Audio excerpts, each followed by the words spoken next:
فقد ثبت عن النبي صلى الله عليه وسلم أنه قال: وما غير القدر وما رد القدر إلا الدعاء. فالدعاء يرد القدر ويغيره. ومعنى تغييره للدعاء ومعنى تغيير الدعاء للقدر ما جاء في كتاب الله عز وجل حينما قال سبحانه: يمحو الله ما يشاء ويثبت وعنده أم الكتاب. قال علي رضي الله عنه حينما قرأ هذه الآية قال: إن لله عز وجل كتابان: كتاب في السماء الدنيا تنظر فيه الملائكة فتتنزل بالرزق والقطر وقبض الروح وغير ذلك، فهذا يمحو الله عز وجل فيه ما يشاء ويثبت، مكتوب فيه أن رزق فلان كذا، فإن دعا زيد فيه، وإن ترك الدعاء نقص منه.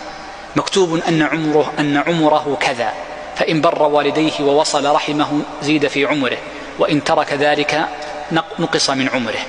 وهكذا من الأمور التي قدرها الله عز وجل.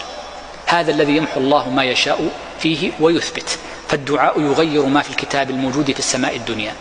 وأما الكتاب الذي عنده وعلمه سبحانه وتعالى فلا يتغير ولا يتبدل. يمحو الله ما يشاء ويثبت وعنده أم الكتاب.